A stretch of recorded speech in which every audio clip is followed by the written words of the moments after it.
This podcast is part of the No Phony Podcast Network, the home of independent awesomeness.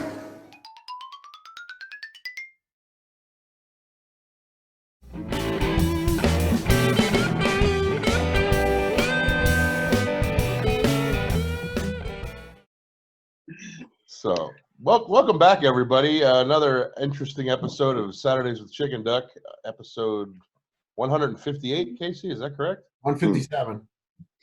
No. I thought you Last said episode was 158. 150. Did I? Now you're fucking with me. All right. All right, 158. Yeah. Congratulations. Yeah. So, joining us this week is high school basketball coach for Reading High, Rick Perez. How you doing today? Hey, thank you. I'm great, man. Yourselves? It's a pleasure being here. Yeah, it's our new format. We're kind of experiencing some interesting situations with it today. So, thanks for joining us. Hey, when I heard Casey, and Jimmy and Vu got a show going on in John Madera, I said, I want parts. I got to see what's going on over here. Nothing but comedy, I'm sure. Johnny M was just a test subject the other day. We needed help with getting the video synced up. He hasn't been on the show in quite a while. Oh, gotcha. Jimmy, are you frozen up there or what? Jimmy disappeared. So, Rick, tell us about when did you become a coach? Oh. When did you start coaching? Well, right when I came back from Westchester, so I had an abrupt ending at Westchester, and once I came back, things were a little rough for me. I ended up getting a part-time job at the Olivets Boys and Girls Club around some very good people there. Spanky was also working there part-time. The head coach for our girls basketball team was working there at that time. So I was lucky to still be around some positive people. At that point, I would just working some kids out, not really working them out because I was working out myself. You know what I mean? I had aspirations of coming back and playing. And then I got back into school. I got back into Kutztown. And then once I got into Kutztown, my mentality wasn't in the right place. So me and the coach, unfortunately, didn't hit it off on the right note. All my fault. You know what I mean? I completely tore that up, and then ended up back at the Olivets. And one of the Reading High assistants at that point came in, and he brought me in to work out with his kids. I had been doing some workouts with some kids, didn't really know what I was doing at that point. And then he just, from there took off. I mean, he got me around the right people, and then took off and ran with it, man. It's been beautiful ever since. So it's life-saving. I'll tell you what, where I was at between the ages of 20 and 22 was a rough spot. So it was great that I ended up in that situation. What can you tell us about your rough spot? What were you going through? A lot of drugs, selling, using heavily, using unfortunately more than selling, and just not around the right people. Wasn't very healthy at that point. Really lost focus. So, and I think a lot of it really took place. My senior year, I started to trend downward. Really struggled when I transferred to Wilson. Separating from a lot of my people. So I really, I as crazy as it sounds, because you guys always know me being with the Flowers and, the Gonzalez family, but, I was a loner for a while. You know what I mean? I just really, anywhere that, searching for status in different ways, especially, selling drugs, that was a major thing, and that was the kickstart. And then basketball didn't go well at Wilson. I still got scholarship to go to Westchester anyways, but I blew that myself. And, when you go from actually being some type of player in high school to the guy sitting the bench in college, I was searching for status. I wanted people to respect me, and I didn't go about it the right way. So unfortunately, I found some acceptance and from people that I shouldn't have been around, really selling drugs and then using drugs really became heavy. A lot of cocaine right around it, that time. So, right around that, that's when, things, they trended downward, but I got around the right people and, God put me on the right path. So I was blessed. Hey, sorry everybody. I had to disappear there for a minute. My phone died, and then my computer died too. So I caught all that, Rick. I apologize if you saw me like walk off camera there. I wasn't ignoring you. I was having some technical difficulties. Yeah. Jimmy, you gotta stay ready, brother. All right, man. I got like I said, the phone, my computer's all but sizzling in front of me right now. I got 2 locked and loaded, one on charge, just in case. Gotta be ready, baby. Yeah. So, how is the family? How's everybody doing? Everybody's in a really good place. Staying healthy every day, academics every day. So I mean, it's a traditional day, except school. I'm a terrible teacher, so they're getting that militant, academics. Yeah. But so they're getting academics every day. We have schedules of course it's off. Sure. People not waking up till 9, 10, 11 o'clock at my house. But they get their schooling in, and then gym is just a whole extended period because we're working out all day. So just got done now. The whole family's involved. We want to come out of this thing better. I'm adamant that we're going to come out of, there's going to be 2 types of people. When the doors open and the floodgates happen, you're going to either be stuck and not know what to do with yourself, and then there's others who's going to take out of this like a bat out of hell, and Sure. we're going to be ready to go. So That's a good way to look at it, man. Yeah, it's a really good way.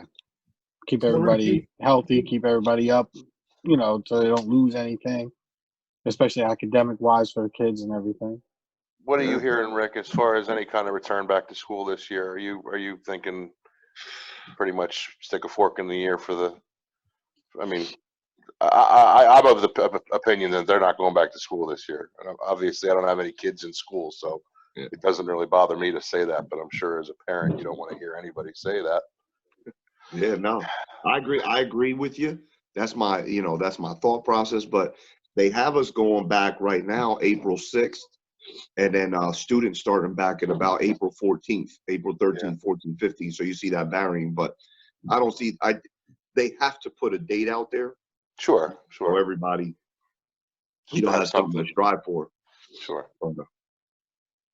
We just spend hours in my school just preparing Google virtual opportunities for kids. So, you gotta provide them with something. What all are you teaching currently? I'm not teaching. I'm a terrible. You're not doing any teaching. Yeah. No, I'm a director at an alternative ed school. So, kids who have been removed from school for one reason or another. So are they still fully functional? The place, you like your office, the school that you work for. Like, are there still kids seeing as though? I mean, are those kids? It's not a boarding school or any kind of any. I mean, they go home, right? They live at home. Yeah. So they're in the same position that all the rest of the kids are. They just don't. It's not a regular school setting. Yeah, listen, let me tell you something. If us 4 were still in school right now, we'd ended up at alternative school also. Oh, I believe that. I believe that. I believe that 100%. So it's it's different, man. We had some different guidelines, man, and we got away with a lot of stuff. Oh yeah, absolutely. We sure did. So we got kids that range from, maybe any aggressive, threatening behavior to, kid, pulling the fire alarm and all. Sure. So nowadays, what's different? See, no matter what we would have done, everybody went to ALSIS. You know what I mean? Right. So you got the guy with the gun with the kid who pulled the fire alarm. Right. At our school, it's a little bit different now. They do, separate kids a little bit better nowadays. So I love it, because it's kids who are formidable. They're kind of like at that fork in the road. What do I want to do with myself? So, and a lot of us, I mean, we've all spent a lot of our life doing that. I mean, So, Are it's, you able to have any kind of, I mean, so what are you doing right now during the shutdown? Are you So- working? Are you able to do anything other than like just clean the building over and over again, or? Yeah, no, well, we won't. I haven't left my house in about 17 days, 16 Yeah. days. Yeah, since they sent us home. But what we have been doing is we provide a lot of virtual stuff. Sure. So there's a thing called Google Classroom. So you know, they go on. You know, they have their work that's set up. You can't fail them. Right. You know what I mean? So it's really called enrichment activities. So that something's available. Because per, you know, Department of Public Education, all educators have to make a good faith effort to keep trying to Sure. educate kids. So Sure. Yeah. I mean, that only makes sense too, because as much effort as you put out, it's the same with like the SATs or like standardized tests. For as much, you can't hold somebody, you can't hope that everybody's honest about it, because whether you want to believe that everybody's going to take it honestly or not, they're not going to, which gives a disservice to the people that are taking it honestly and aren't cheating or the ones that are studying. So there's no way to effectively, in my opinion, give any kind of testing or grading system from this type of virtual or at home, environment, especially like in the middle of the semester. Like if Yeah. it was set up from the get-go, I would say, that's one thing, but to just kind of say, okay, shift gears, everybody, you're going home. We're going to get up on, these online courses that, it's not such a huge deal when you're talking about small, like lower grades, but, when you're talking about like college courses and stuff like that, this is going to be ripple effect for years and years to come. Oh, years, man. Yeah. So it's crazy. Crazy. I always wondered if for some reason everything got pushed and the school, like for the school year for the kids, actually was, hey, we're not coming back this year. So then do all the kids just repeat the same grade? They go back and pick up where they left off? Like, I just wonder how they'll work that out. We're gonna find out. Everyone to get promoted, brother. Yeah, I can't believe they would hold everybody back. I mean, that wouldn't be fair to anybody. Well, right, yeah, it's I can see pushing forward and everything. I just was curious, if that's the way they would do it, or would they have some sort of mixture of, we didn't get to fully teach you, you know what I mean? Because in a way, if you push everybody forward, you're going to have a lot of kids who didn't spend time at home during this time working as much as they normally would in classrooms fall behind. You know what I mean? If they didn't. That's just what's going to happen, Vu. I mean, there's no way to get around that situation. Like right now in hospitals in New York, like there's medical schools that are graduating their doctors prematurely. Like they haven't graduated, but to get them out in the field and get them, helping, they're graduating them through their medical program. It's the exact same concept on a much higher level. Yeah. Right. I mean, we're talking about moving your kid from second to third grade. Yeah. And then all the way up through, like, this guy's going out to do heart surgery. Bud. Halfway through, give him hell. You paid attention, right? Yeah, go ahead. All right. Well, you're going to get heart surgery, and your doctor didn't fully complete that course for the coronavirus, but he's going to be your doctor working on your heart. What's that little asterisk on your resume there? Don't worry about that little guy. Yeah. Yo, fellas, say what's up to y'all know Matt? Yeah. Hey, man. Hey, what's going on? Oh, that's Casey Boo. Yeah. Yeah. What's up, man? What's How y'all up? doing? Good. How are you, man? Good. Yeah, you see the gold cup in his hand early in the day. I'll be right behind him. That's orange juice. That's orange juice. That's all right. That's all right. Well- Someday you're off. As long as half it's orange juice, that's fine. So, Vu, with your daughter Deja is in school right now. What are they doing for schooling? Is she doing some kind of online schooling or what? Well, they did give us a website and some links to go to. And like you had said, there's no grading on it or anything like that. It's just work that they can do from home. And then, we just try to keep going over math and the reading and stuff. Trying to get her just to continue doing some stuff throughout the day. Yeah. So Take her with you yesterday to reboot the server. No, I didn't take her with me to reboot the server. I could have. I was the only one in the building, so. I understand what you're saying, Jimmy, about how there can't be any grading because I mean you could just they could be on their doing their schoolwork and then looking on their phone for the answers. I mean, Well, I mean, like that's what I can't wrap my mind around what it would be like to be a student right now because everything's so you go right to your phone for any Google anything. So like, where's the challenge in that? Like, if you ask me to fill out this assignment, there's you have no time limit, and nobody's going to sit here and watch you and go ahead and do it. Well, okay, like as fast as I can look the answers up, I'm going to, and then it's done. I didn't learn shit. Yeah. How do you give anybody credit for that? right. Fellas, this group, we would be in Harvard. We would have been in Harvard. All of us. I think I missed because my we call. know how to find the answers. We've always They've been calling me on a regular basis, asking me questions that I could help with, and I just do whatever I can. That's all you can do. You do what That's all I you can can, and then do. you go home. Sure, I answer the phone and I help them out. Yeah, man. So Rick, we know you from Muhlenberg, but you said you graduated from Wilson High School? Yeah, man. It was a brief time, but in 11th grade, we had it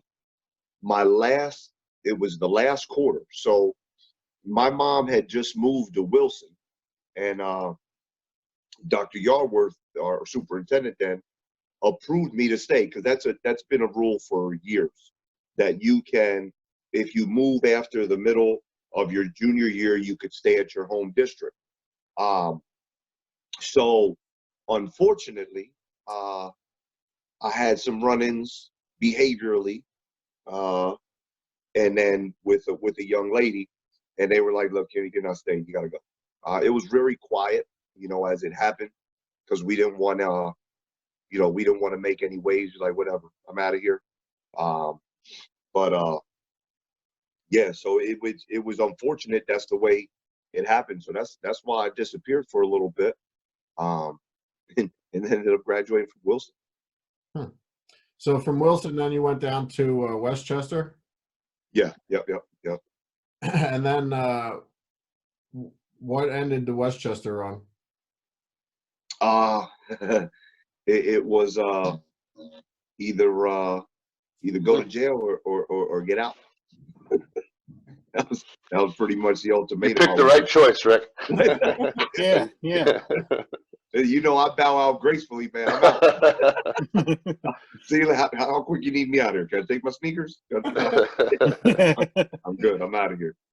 Yeah, and then ended up at Kutztown. And I look at a lot of kids nowadays, which is why I love doing what I'm doing. Especially working with the kids in the alternative school, because I messed up and I got caught a lot. But I don't, they let me off the hook. I don't know why. A lot of what I did, was never put on paper, which is a blessing. But I'm not, it's in complete humility that I speak about it openly, with anybody, because I want, especially kids to understand, But I think that's one thing that, and I look at it as a skill, man. I've always, humility is crucial. You got to know when you're wrong, and you got to, step to the side and accept whatever, consequences come your way. So eventually I got on the right track. I didn't harm anybody I hope I didn't harm any people, in the meantime. But yeah, and then ended up at Kutztown and graduated from there. Ended up getting my master's at Marywood, and been with, you guys know Kristen ever since. So I've been lucky to have that as a backbone, going through this entire process, because she understood, she got it. Jimmy, firsthand. Sure. So. Yeah, man, that's awesome. That's it's great to see. It's great to. I mean, it's great to see you doing so successfully. First of all, I mean, knowing how, you know, your background and where you came from, and how you kind of overcame. All of us had the same shit. I mean, we all, and a lot of it dealt with, in my opinion, that school that we all came from had a lot more to do with it than any of us think or probably care to admit. But I mean, that's awesome. It's great to like open the paper and read quotes from Rick Perez about, you know, like oh shit, that's awesome, man. That's really cool. But Yeah, you know, I it's even cooler that you're helping, you know, the youth and bringing it back full circle, and you know, and working them through the same kind of challenges that you had and dealt with. It's the only profession that you can go into, coaching, and it looks real prestigious, but it's really not. It's just an opportunity for you to keep being as fucking immature as you always were. Oh man, I coached a couple of years, man. There's a couple kids at the Ole Valley football program that man, oh man, was it an enlightening experience. 8 and 9-year-old kids running around bashing each other with helmets on and stuff. That was quite a sight to behold. But the season for me culminated in me pulling my hamstring when I was racing another coach during our wind sprints at the end of practice. So yeah, I know what you're saying. Buddy. Bring the kid out and everybody, you know. Yeah. Everybody says, "Hey, so I assume you could still play basketball, Rick?" Hell no, I suck. It's terrible. Yeah, know your limits, man. I can't imagine, Rick, that you lost the touch. I can't imagine brother. that. Now I can shoot it. That is it, boo. It's That's the cardio. The cardio. And if you make me move left to right, there's no way I'm on the floor. I'm done. Yeah, it's over. It's over. Yep. So how did you get into coaching then, Rick? After you graduated from Kutztown, then when did the coaching start? So there was a gentleman that recently passed. It was just an article in the paper. His name was Brian Ellison. So Brian, he was an assistant coach at Reading High at the point. So he was doing some AAU stuff. He had invited me up to meet with Coach and Coach Reyes. And then so I started with the AAU. I started doing some scouting. And then from then it was, I mean, from 2002 on, you know, I was on board. I mean, and for those guys, see, it was different, you know. And you guys know, you know, Spanky and Matt, those are my brothers, guys that I grew up with every step of the way. Nothing has ever changed. But it's kind of different, you know, when you're with people your age. Although we were very good mentors for each other, you know, sometimes we don't balance each other out.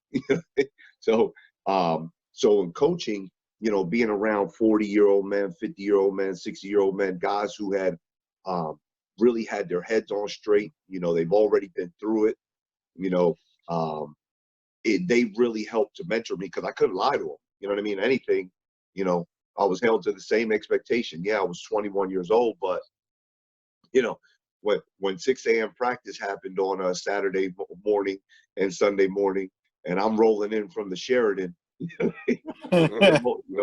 they're holding me accountable, you know, and I really appreciate. I think that was a big part of my development. I mean, you know, Coach Reyes, he said he did the most profound thing to me ever, man. I was 23 at the time, right before Jaden was born. Or no, yeah, 25, 24, right around there. And he said, you got two choices. He said, you can go with your wife, raise your family, or your son's going to be on somebody else's shoulders at Dorney Park. You figure out what you want to do. Then he closed his car door and pulled away. I just stood out there like, damn. You know, you made my choice. I'm good. I'm going back home. I'm going to do right. We're going to figure this out. And but you know, when you're around people like that who love you and they won't lie to you, you know. So for myself, when I'm around the kids or anybody that I'm mentoring, I'm not going to lie to you. You know, I got to keep it, because if I don't say it to you, somebody may never say it to you. You know. Right. So, you know, I think that's important, you know, for us all as men, you know, we got, you know, if we can impact some change, man, let's do it. So did you start your the coaching career at Reading High? Yeah. I've been at Reading the whole time. I did. Now, Muhlenberg, when I was scouting originally for Reading, Coach Grimm saw me at a game one time from Muhlenberg, and he asked me to do a scout or two for him too. But I've always been with Reading, and then right at 2008, we just went 30-1, and our head coach, Coach Reyes, resigned after that year. Talk about going out on a high note.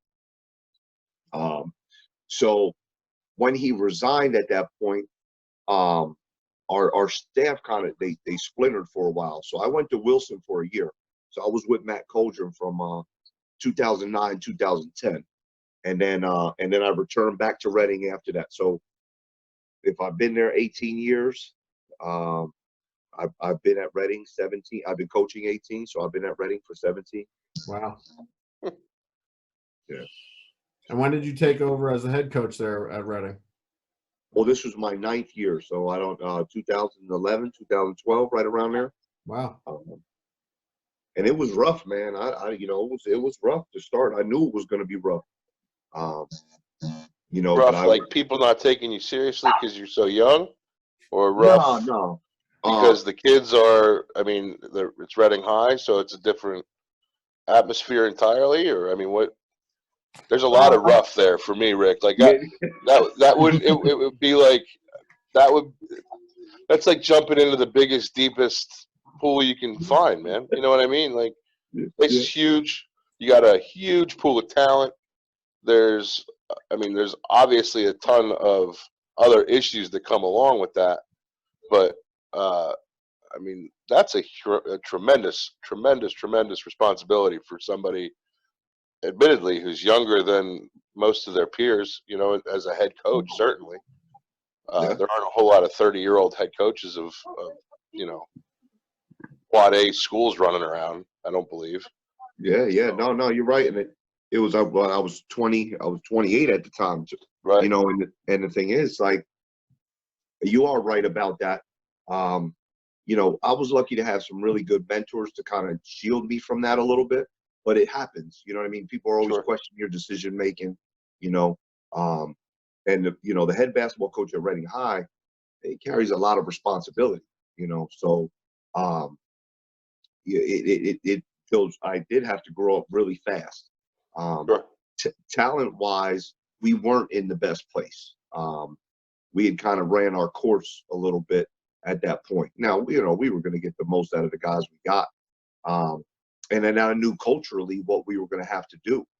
So it was a battle. So you talk about being 28, you're making these decisions.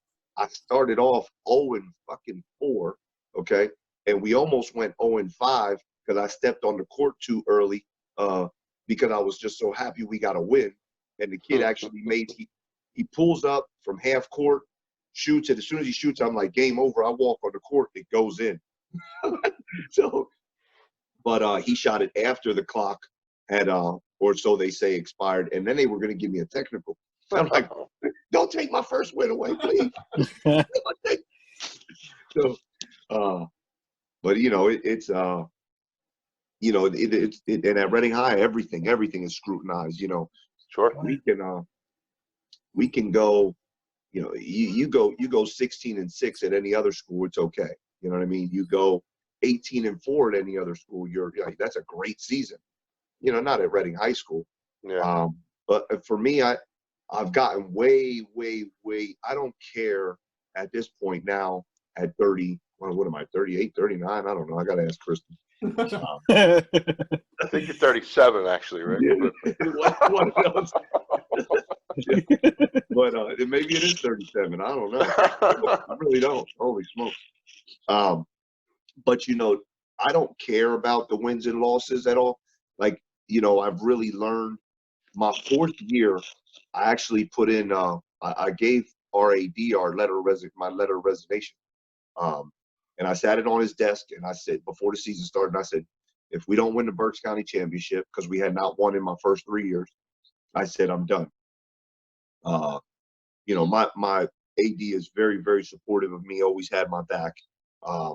So needless to say, we were down 9, okay, in the 4th quarter. of that Berks County championship. All right, I almost shit my pants. So we come back, we end up winning it. And then it's funny because he puts his arm around me. He said, "You know, I threw that letter away as soon as you gave it to me." So, but you know, I think early on, you know, you put all this pressure on yourself, and at the end, you know, I called Jay Wright one day, and you know, I looked at Jay Wright has had a very successful career, but what a lot of people forget are the downtimes that, you know, these coaches have, you know. And I just asked him, how do you do this? How do you continue to do this? And he said, well, Rick, you're putting too much emphasis on the wrong things. You know, you need to believe in your character. You need to believe in your hard work and what you're doing for people. And he was like, everything else will fall into place. And I really, really bought into that. You know, it was long before we won the state championship, you know. So I don't walk around here like, hey, we won a state championship. I don't care. Can't nobody say nothing. No. I don't. That's not my mentality. I'm truly entrenched in the work that we do, and I know we do some amazing work. So, you know, we the last 2 years we've lost 16 games, but still made it to the district final. You know what I mean? Each year, you know, still, you know, right now we were sitting in the Elite Eight. We had 5 sophomores playing. You know, I'm thinking like, wow, how does this happen? You know, but you know, we as coaches, man, we just got to stick to it. You know what I mean? And I think a lot of people lose 2 games, lose 3 games. You know, they quit, they pack it in. You know, not at Red High. We're going to keep grueling it out, throwing ideas on the wall. We'll figure it out. You know, so you only got to be great in March. Not this March. Yeah, not this March. Who you said Jay Wright, and obviously your former head coach at Reading. But who do you have any other local coaches that you leaned on over the years? Coach Carrill, you know, over in Princeton, he's had a lot of great feedback for me. Kevin Driscoll. Oh yeah, yeah. Kevin's the man, brother. Yeah, where's Kevin coaching at right now? He's in Marist right now, New York. Yeah, Kevin's a good buddy of mine. Him and Owen and I all hung out together in college, and he's a good dude, man. Yeah, good Funny dude. He never changed. No. Same guy. So, you know, you know him, Dr. Goodhart, a former superintendent who's not a coach, but he just understood the administrative piece. I lean on Spanky and Matt heavily. Matt has been with me since day one. So Matt understands, you know, the whole process. Matt, you know, Matt don't play. Matt, since he was younger, has always been like the protector. You know what I mean? You know, keeping the family together, keeping people together. So anytime I veer off of our core values, what we stand for, Matt won't allow that to happen. You know what I mean? Matt really puts me in my place. You know, watching Spanky. Spanky is an amazing coach. His preparation, his energy, you know, he's been in some rough spots, and to watch him lead through those, it has been amazing. And you know, just his preparation, man, his approach to the game. So that, you know, there's been a lot of people who I've been lucky to be around, you know, to help, and I'm not afraid to ask. You know, this is basketball. You know what I mean? It's not that difficult. You know, so if somebody have a, you know, any trick that I can use at the moment to try to get these kids through, because I think that's what it's about. You know. Sure. On average, how many kids do you have on a team every year? We'll take. Well, we really cut down. We used to carry 30 JV and varsity, and then now we really cut it down to 21, 22, because the talent level, as Jimmy said, the talent level is very high right now. So for us to keep 30 kids and then 9, you know, 10 kids who are just kind of there, not going to play at all, you know, so we keep 20, you know, 20 something kids or low 20s. And then, you know, usually there's 7 or 8 primary varsity guys. And then, you know, your JV guys fill out your bench, you know. So it doesn't hurt having a really, really good freshman or a really, really good sophomore sitting your varsity bench because they're learning, you know. It's a big difference as opposed to sitting a senior who's not going to play at all, you know. Sure. or a junior who's not going to play, because then they get antsy and morale and all that. And I don't want to have to deal with that. So Yeah, 5 sophomores it's a nice place to be, buddy. oh, Especially- brother. I don't know. It's not really a great time for that to happen, obviously, with the shutdown. But I mean, either way, you're getting at least 2 more good years out of those boys. So They have no idea. They don't even know where they are.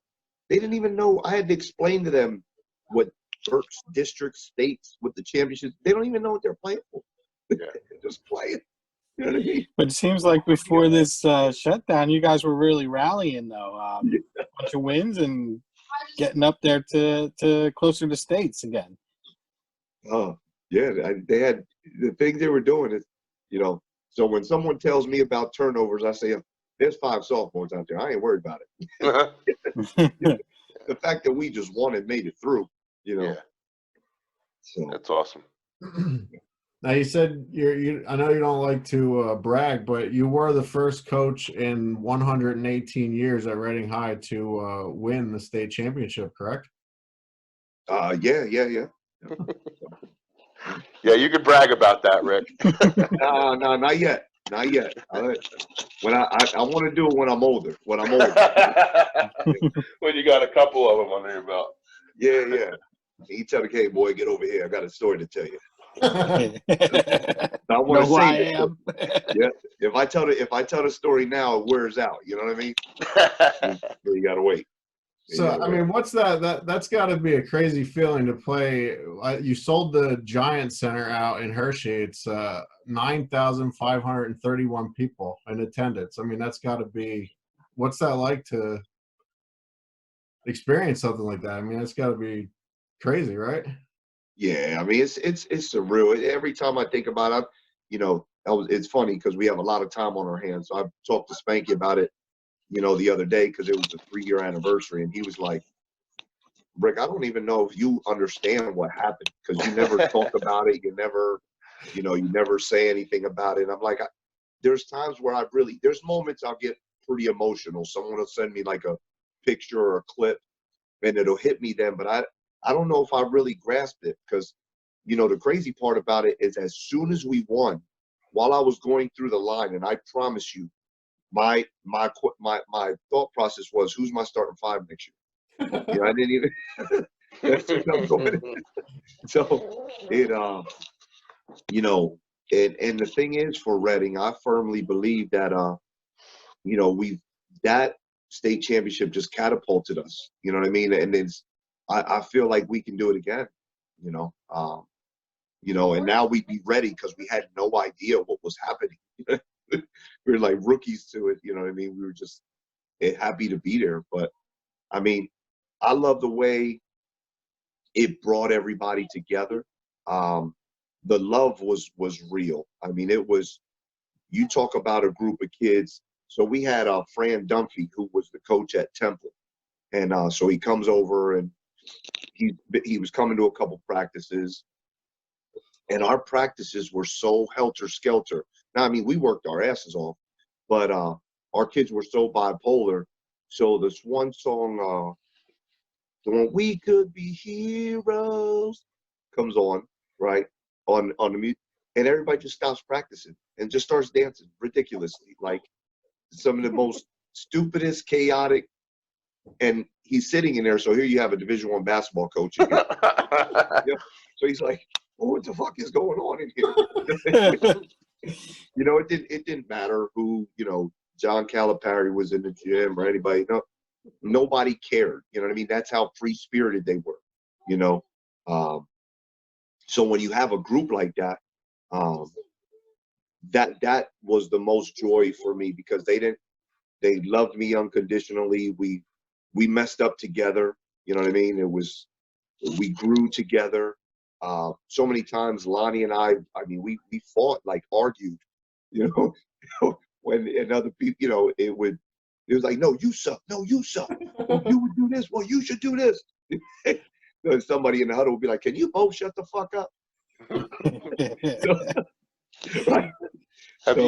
How much have you reached out to him through the last couple of weeks? I mean, we reach out to each other often. he actually speaks to Kristen more than he does me. So I think he feels more accountable to the lady. You know what I mean? So she'll you know, they speak often. She always checks on all. She loves all those boys. So when they call, they pick. When she calls, they pick up right away. When I call, they ignore my shit. Screen your calls. Oh, what does Rick want now? Yeah. So, Good stuff, man. So maybe not everyone knows who we're talking about, but Lonnie Walker, right? From he's playing for the San Antonio Spurs now, right? yeah. Doing well for himself. Not right now. No. He's probably recording a podcast in his living room with his 3 buddies right now. Just like us. Yeah. Yeah, I'm sure. He might have better equipment though. I would hope. No, actually, everybody's using Zoom these days, man. This is how you do it. This is the gold standard in podcasting. Yes, I just do what I'm told. I don't know. That's exactly right. That's exactly right. So you were well on your way, Rick, this year to you were in the quarterfinals, right? You reached the quarterfinals, and then we're scheduled to play, but the tournament was postponed. Are you guys? Are you doing anything with your team, like as far as like workouts and stuff through the internet? Or are you still communicating with your team? How the fuck do you practice basketball virtually, Casey? Workouts. He FaceTimes them. Zoom practice. I'm saying, Hold on. I'm making a hoop with my arms, Case. Throw the ball. There we go. There it goes. Whoop, there, that's it. You made it. Oh, Rick blocked it. Yeah. Now Casey, you know, I think this at this time we're just really focused on their mental health, man. You know, they get out and run, you know, getting body squats, you know, push-ups, things like that. My biggest thing for them is just staying as sharp as possible right now. Listen, no matter what happens, and why I've liked this opportunity. So if they open up the tournament again, you know, it's going to be some ugly basketball being played. Yeah. You know, so slop fest. Yeah, I'll take it. You know what I mean?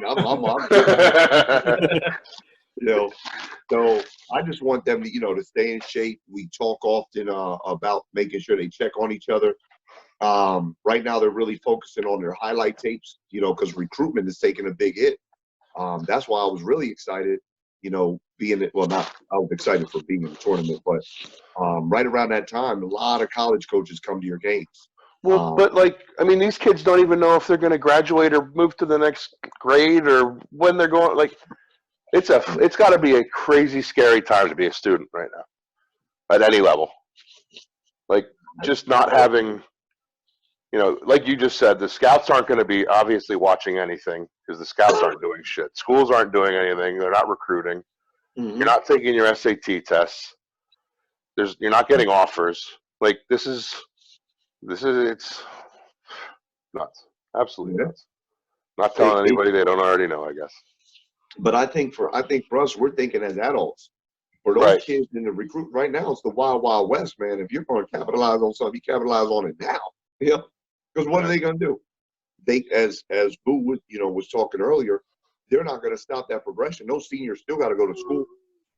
Right. So now, if you suck at the SAT and you don't have to take it right now, I mean, that's a good thing, you know? Right. But I think the problem, Rick, would be like, I mean, yeah, that's great. But like, again, for all of the kids that do set the higher standard, then it's a serious disservice. So like all the kids that are overperforming and the overachievers, the guys that are supposed to be scouted that nobody's heard about, you know, that Rick just happens to see him at a game that in the, you know, boonies somewhere and brings them on board. Like, those guys aren't going to get seen, and we're going to have a huge gap in talent and in intelligence, and it's really scary. It's really scary. It is, brother. It is. So stay on them. Keep making them run. Throw a virtual test every now and then. Yeah. Aye. Virtual test. Just drive over to their house and make sure they're doing shit. Like, you know, get the bullhorn out. Yeah, I can't cross the street. You know I who can my see wife you. is. I can't leave here for shit.